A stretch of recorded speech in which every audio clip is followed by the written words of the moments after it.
बिस्मिल्लाहिर्रहमानिर्रहीम। मुहम्मद सरफराज दोस्तों की खिदमत च फिर हाज़र। मेरे नाल ने डॉक्टर महमूद सलीम साहब।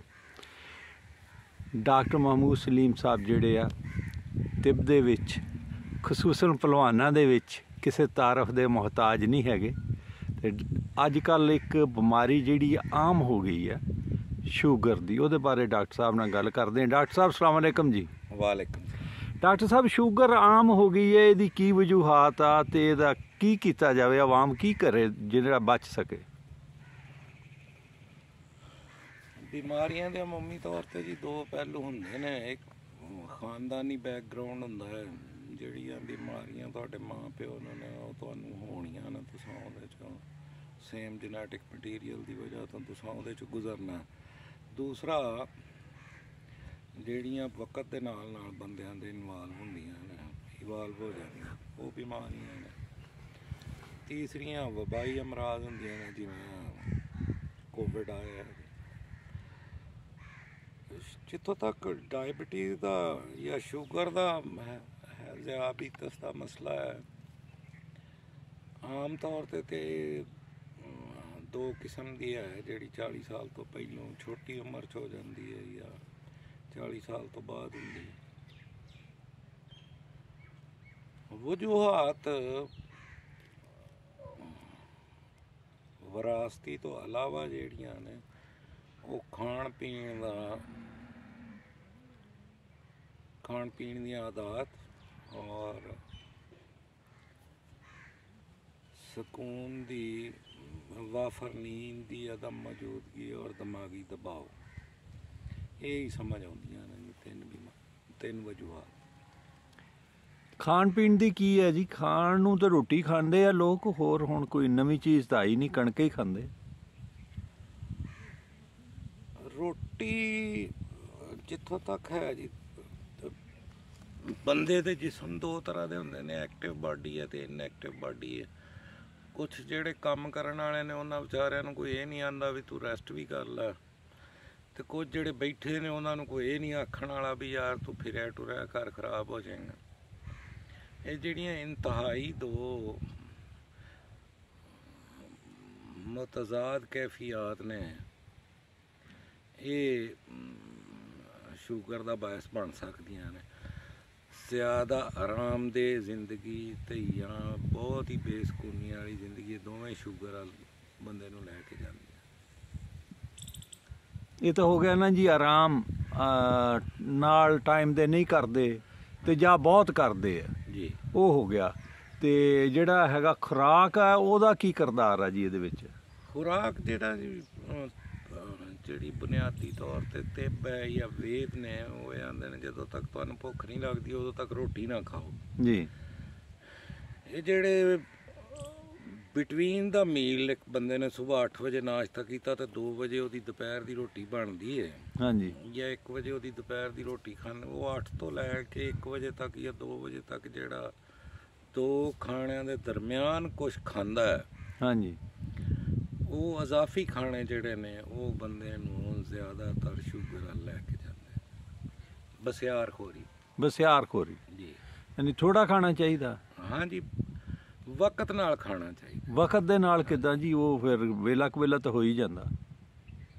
ये वेला कवेला करते हैं तो शुगर से जा खलोते हैं। हाँ जी, 30 to 32% तक तो शुगर चली गई है। ये तुहाडा मतलब कहण दा मतलब कि खाण दा भी एक टाइम टेबल होना चाहिए? खाण दा ही तो टाइम टेबल होना चाहिए जी। अच्छा जी, वो एक किस तरह हो कि नाश्ते का भी टाइम हो, दोपहर के खाने का भी, रात दे दा भी? जिन्हां नूं शुगर हो गई है जी उन्हां दा परहेज है। हाँ जी, ते जिन्हां नूं नहीं होई उन्हां दा भी ये परहेज है जी कि वो सुबह अगर 8 वजे नाश्ता करते हैं, 1:30 वजे या 1 वजे दोपहर का खाना खान, और फिर राती जिहड़ा ना वो 8 वजे दोबारा रात का खाना खान। ये जिहड़ा बिटवीन द मील चीज़ां ने उन्हां नूं तर्क कर देण। जी, और कुदरती मिठा अगर इस्तेमाल किया जाए, मसनूई जिहड़े मिठाइयाँ वगैरह ने या बेकरी है उसका इस्तेमाल घट किया जाए जी, और जिसम नूं एक्टिव रखा जाए। कम अज़ कम सुबह की सैर जिहड़ी है वो सिर्फ गल्लां च ही नहीं, अज दे ਤਰਜ਼ੇ ਜ਼ਿੰਦਗੀ ਜਿਹੜੀ ਆ ਉਹਦੇ 'ਚ ਵਾਕ ਜਿਹੜੀ ਹੈ ਉਹ ਜਿਹੜੀ ਸੁਬਾਹ ਦੀ ਸੈਰ ਹੈ ਜਾਂ ਸੁਬਾਹ ਦਾ ਵਕਤ ਨਹੀਂ ਮਿਲਦਾ, ਬਾਜ਼ ਲੋਕਾਂ ਨੇ ਦਫ਼ਤਰ ਜਾਣਾ ਹੁੰਦਾ ਤੇ ਉਹ ਸ਼ਾਮ ਦੀ ਵਾਕ ਕਰਨ, ਸ਼ਾਮ ਦੀ ਸੈਰ। ਜਦੋਂ ਤੱਕ ਇੱਕ ਬੰਦਾ 6 ਤੋਂ 8 ਹਜ਼ਾਰ ਕਦਮ ਨਹੀਂ ਚੱਲਦਾ ਜੀ, ਉਹਦੀ ਅੰਦਰ ਦੀਆਂ ਜਿਹੜੀਆਂ ਕੈਲਰੀਜ਼ ਨੇ, ਹਰਾਰੇ ਜਿਹੜੇ ਨੇ ਉਹ ਇਜ਼ਾਫੀ ਹੋ ਜਾਣਗੇ, ਜਿਨ੍ਹਾਂ ਨੂੰ ਮੀਟ ਕਰਨ ਲਈ ਚਰਬੀ ਬਣੇਗੀ ਔਰ ਚਰਬੀ ਫਿਰ ਅੱਗੇ ਚੱਲ ਕੇ ਬੰਦੇ ਦੀਆਂ ਹਾਰਮੋਨ ਹੁੰਦਾ ਹੈ ਜੀ ਬੇਸਿਕਲੀ। ਤੇ ਇਨਸੂਲਿਨ ਇੱਕ ਹਾਰਮੋਨ ਹੈ ਜਿਹੜਾ ਚੀਨੀ ਦੀ ਵਾਫਰ ਮਿਕਦਾਰ ਨਾਲ ਡੈਲਟ ਕਰਦਾ ਹੈ। ਉਹ ਹਾਰਮੋਨ ਦੀ ਜਿਹੜੀ ਅਫਜ਼ਾਇਸ਼ ਹੈ ਉਹ ਐਕਟਿਵ ਬਾਡੀ 'ਚ ਨਾਰਮਲ ਹੁੰਦੀ ਹੈ। ਜਦੋਂ ਤੱਕ ਤੁਸੀਂ ਸੈਰ ਦਾ ਬੰਦੋਬਸਤ ਨਹੀਂ ਕਰਦੇ ਔਰ ਜਿਹੜਾ ਖਾਂਦੇ ਉਹਨੂੰ ਪਚਾਉਂਦੇ ਨਹੀਂ ਜਾਂ ਆਪਣੇ ਆਦਾਤ ਦੇ ਮੁਤਾਬਕ ਖਾਣੇ 'ਚ ਤਬਦੀਲੀ ਨਹੀਂ ਲਿਆਉਂਦੇ, ਸ਼ੂਗਰ ਦਾ ਲੈਵਲ ਵੱਧਦਾ ਰਹੇ। ਡਾਕਟਰ ਸਾਹਿਬ ਪਹਿਲਾਂ ਤਾਂ ਹਕੀਮ ਕਿਸੇ ਨੂੰ ਨਹੀਂ ਸੀ ਕਹਿੰਦੇ ਹੁੰਦੇ ਵੀ ਤੂੰ ਸੈਰ ਕਰ, ਹੁਣ ਹੀ ਕਹਿਣ ਲੱਗੇ ਆ, ਤੇ ਨਾ ਹੀ ਉਦੋਂ ਸ਼ੂਗਰ ਹੁੰਦੀ ਸੀ। ਜਦੋਂ ਹਕੀਮ ਮੰਨਦੇ ਨਹੀਂ ਸਨ ਉਦੋਂ ਬੰਦਿਆਂ ਦੇ ਕੋਲ ਇੰਨੇ ਮੋਟਰਸਾਈਕਲ ਨਹੀਂ ਸਨ ਹੁੰਦੇ। ਹਕੀਮਾਂ ਨੂੰ ਇਹ ਪਤਾ ਸੀ ਕਿ ਤਰਜ਼ੇ ਜ਼ਿੰਦਗੀ ਵੈਸੇ ਹੀ ਮੁਸ਼ਕਲ ਹੈ, ਲੋਕ ਪੈਦਲ ਟੁਰਦੇ ਨੇ ਤੇ ਇਸ ਲਈ ਹਕੀਮ ਨਹੀਂ ਸਨ ਆਉਂਦੇ। ਹੁਣ ਲੋਕ ਮੋਟਰਸਾਈਕਲਾਂ ਦੇ ਇਸਤੇਮਾਲ ਕਰਦੇ ਨੇ, ਮਕੈਨੀਕਲ ਹੋ ਗਏ ਨੇ, ਹੁਣ ਆਖਣਾ ਪੈਂਦਾ। ਤੁਸੀਂ ਇਹ ਦੱਸਿਆ ਜੀ ਕਿ ਇੱਕ ਤੇ ਜਿਸਮ ਨੂੰ ਮਸ਼ੱਕਤ ਦੇਣੀ ਚਾਹੀਦੀ ਆ, ਉਹਦੇ ਵਿੱਚ ਕਮ ਅਜ਼ ਕਮ ਵਾਕ ਕੋਈ 8 ਤੋਂ 10 ਹਜ਼ਾਰ ਕਦਮ ਚੱਲਣਾ ਚਾਹੀਦਾ ਡੇਲੀ। ਤੇ ਦੂਸਰਾ ਖੁਰਾਕ ਦਾ ਦੱਸਿਆ ਕਿ ਖੁਰਾਕ ਕੰਟਰੋਲ ਕੀਤੀ ਜਾਏ, ਵਕਤ ਨਾਲ ਖਾਧਾ ਜਾਵੇ, ਵਕਤ ਦੇ ਨਾਲ ਖਾਧਾ ਜਾਵੇ ਤੇ ਬਸਿਆਰਖੋਰੀ ਨਾ ਕੀਤੀ ਜਾਵੇ, ਤੇ ਫਿਰ ਇਮਕਾਨਾਤ ਘਟ ਜਾਂਦੇ ਸ਼ੂਗਰ ਹੋਣ ਦੇ। ਡੈਫੀਨੇਟਲੀ ਜੀ, ਤੁਸੀਂ ਉਹ ਅਗਰ ਕਿਸੇ ਚੀਜ਼ ਨੂੰ ਜਗ੍ਹਾ ਹੀ ਨਹੀਂ ਦਿੱਤੀ ਤੇ ਉਹ ਕਿਵੇਂ ਆਏਗੀ। ਠੀਕ ਹੋ ਗਿਆ ਜੀ। ਤੇ ਜਿਨ੍ਹਾਂ ਨੂੰ ਹੋ ਗਈ ਉਹ ਕੀ ਕਰਨ ਜੀ?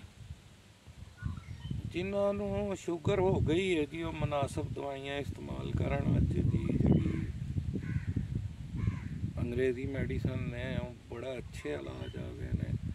ਇਨਸੂਲਿਨ ਨਹੀਂ ਬਣ ਰਹੀ ਤੇ ਬਾਹਰੋਂ ਇਨਸੂਲਿਨ ਮੁਹੱਈਆ ਕੀਤੀ ਜਾ ਰਹੀ ਹੈ। ਇਲਾਜ ਬੜੇ ਮੁਅੱਸਰ ਇਲਾਜ ਨੇ ਸ਼ੂਗਰ ਦੇ, ਲੇਕਿਨ ਕਰਨਾ ਇਹ ਹੀ ਪਏਗਾ ਕਿ 8 ਵਜੇ ਸਵੇਰ ਨਾਸ਼ਤਾ ਕੀਤਾ ਹੈ ਤੇ 2 ਵਜੇ ਉਹਨੇ ਖਾਣਾ ਖਾਣਾ, ਫਿਰ ਰਾਤ ਨੂੰ 8 ਵਜੇ ਹੀ ਉਹਨੇ ਖਾਣਾ ਖਾਣਾ। ਮੀਨਵਾਈਲ ਉਹ ਚੰਦ ਚੀਜ਼ਾਂ ਸ਼ੂਗਰ 'ਚ ਮਨਾ ਨੇ ਜੀ। ਜਿਹੜਾ ਸ਼ੂਗਰ ਮਿਲ ਮਿੱਠਾ ਬਣਾਉਂਦੀ ਉਹ ਮਨਾ ਹੈ, ਜਿਹੜੀ ਚੀਜ਼ 'ਚ ਵੀ ਉਹ ਇਸਤੇਮਾਲ ਹੁੰਦਾ ਉਹ ਮਨਾ ਹੈ ਜੀ। ਤੇ ਕੁਦਰਤੀ ਮਿੱਠਿਆਂ ਦੇ ਵਿੱਚ ਵੀ ਅੰਬ, ਅੰਗੂਰ, ਖਜੂਰ, ਕੇਲਾ, ਛੁਹਾਰਾ ਇਹ ਮਨਾ ਹੋ ਜਾਂਦਾ ਜੀ। ਔਰ ਕੁਦਰਤੀ ਜਿਹੜੇ ਬਾਕੀ ਫਰੂਟ ਨੇ ਉਹਨਾਂ ਨੂੰ 1 ਪਾਓ ਤੋਂ ਜ਼ਿਆਦਾ ਇਸਤੇਮਾਲ ਨਾ ਕਰੇ ਜੀ ਇੱਕ ਦਿਨ 'ਚ। ਠੀਕ ਹੈ, ਤੇ ਇਹਦੇ ਨਾਲ ਬੜਾ ਅੱਛਾ ਗੁਜ਼ਾਰਾ ਹੋ ਜਾਂਦਾ। ਅੱਛਾ ਡਾਕਟਰ ਸਾਹਿਬ, ਇੱਕ ਕਿਹਾ ਜਾਂਦਾ ਆਮ ਕਿ ਸ਼ਹਿਦ ਜਿਹੜਾ ਉਮਲ ਸ਼ਫਾ ਆ, ਤੇ ਸ਼ਹਿਦ ਦੇ ਨਾਲ ਵੀ ਸ਼ੂਗਰ ਵੱਧਦੀ ਹੈ? ਸ਼ਹਿਦ ਦੇ ਵਿੱਚ ਹੀ ਹਰ ਕਿਸਮ ਦਾ ਮਿੱਠਾ ਹੁੰਦਾ ਹੈ ਜੀ। ਸ਼ੂਗਰ ਮਿਲ ਜਿਹੜਾ ਮਿੱਠਾ ਤਿਆਰ ਕਰਦੀ ਉਹ ਵੀ ਸ਼ਹਿਦ 'ਚ ਹੁੰਦਾ ਹੈ, ਇਸ ਲਈ ਸ਼ਹਿਦ ਮਨਾ ਹੈ ਜੀ ਸ਼ੂਗਰ ਵਾਲੇ। ਠੀਕ ਹੋ ਗਿਆ। ਦੂਸਰਾ ਜਿਹੜਾ ਦੇਸੀ ਗੁੜ, ਸ਼ੱਕਰ ਔਰ ਸ਼ੂਗਰ ਮਿਲ ਵਾਲੀ ਖੰਡ ਹੈ, ਇਹਦੇ 'ਚ ਕੋਈ ਫਰਕ ਹੈ ਜਾਂ ਦੋਨਾਂ 'ਚ ਇੱਕੋ ਜਿਹਾ ਹੀ ਮਿੱਠਾ ਆ? ਇਹ ਸੇਮ ਚੀਜ਼ ਹੈ ਜੀ, ਇੱਕੋ ਚੀਜ਼ ਨਾਲ ਹੀ ਬਣਨ ਰਹੀ ਹੈ। ਹਾਂਜੀ, ਇਹ ਤੇ ਇਸੇ ਤਰ੍ਹਾਂ ਹੀ ਹੈ ਨਾ ਜੀ। ਚੀਨੀ ਨਾਲ ਤੁਸੀਂ ਖੀਰ ਬਣਾ ਲਓ ਤੇ ਚੀਨੀ ਨਾਲ ਹੀ ਤੁਸੀਂ ਚਾਵਲ ਬਣਾ ਲਓ। ਹਾਂਜੀ, ਤੇ ਫਿਰ ਤੁਸੀਂ ਆਖੋ ਕਿ ਚਾਵਲਾਂ ਨਾਲ ਸ਼ੂਗਰ ਨਹੀਂ ਵੱਧਦੀ ਤੇ ਖੀਰ ਨਾਲ ਵੱਧਦੀ ਹੈ। ਇਹ ਓਰੀਜਨ ਤੇ ਗੰਨੇ ਤੋਂ ਹੀ ਬਣਿਆ ਨਾ ਜੀ। ਡਾਕਟਰ ਸਾਹਿਬ ਬਹੁਤ ਸ਼ੁਕਰੀਆ ਜੀ, ਤੁਸੀਂ ਬਹੁਤ ਵਧੀਆ ਗੱਲਾਂ ਦੱਸੀਆਂ ਔਰ ਸਾਦਾ ਅਲਫਾਜ਼ ਦੇ ਵਿੱਚ ਦੱਸੀਆਂ। ਤੁਸੀਂ ਦੱਸਿਆ ਪਰਹੇਜ਼ ਦੇ ਨਾਲ ਖਾਓ ਜ਼ਰੂਰ। ਤੁਸੀਂ ਦੱਸਿਆ ਕਿ ਜਿਸਮ 'ਚ ਮਸ਼ੱਕਤ ਕਰਨੀ ਚਾਹੀਦੀ, ਕਮ ਅਜ਼ ਕਮ 8 ਤੋਂ 10 ਹਜ਼ਾਰ ਕਦਮ। ਇਹ ਸ਼ੂਗਰ ਵਾਲਿਆਂ ਲਈ ਵੀ ਦੱਸ ਦਿੱਤਾ ਤੇ ਜਿਨ੍ਹਾਂ ਨੂੰ ਨਹੀਂ ਉਹਨਾਂ ਨੂੰ ਵੀ ਦੱਸ ਦਿੱਤਾ। ਵਰਜ਼ਿਸ਼ ਜਿਹੜੀ ਹੈ ਨਾ ਜੀ ਉਹ ਕਮਜ਼ੋਰ ਨੂੰ ਮਜ਼ਬੂਤ ਕਰਦੀ ਤੇ ਮਜ਼ਬੂਤ ਨੂੰ ਹੋਰ ਮਜ਼ਬੂਤਦਾਰ ਕਰਦੇ ਨੇ। ਵਰਜ਼ਿਸ਼ ਵਾਲਾ ਆਪਣੇ ਜਿਸਮ ਨੂੰ ਐਕਟਿਵ ਰੱਖਣਾ ਹੈ ਜੀ। ਇੱਕ ਮਸ਼ਹੂਰੀ ਆਉਂਦੀ ਹੁੰਦੀ ਸੀ ਡਿਟਰਜੈਂਟ ਦੀ ਕਿ ਸਫੇਦ ਗੰਦੇ ਕੋ ਸਫੇਦ ਔਰ ਸਫੇਦ ਕੋ ਸਫੇਦ ਤਰ ਜੀ, ਇसी तरह ही है जी। जी डॉक्टर साहब बहुत बहुत शुक्रिया जी, जज़ाकल्लाह। पाकिस्तान जिंदाबाद।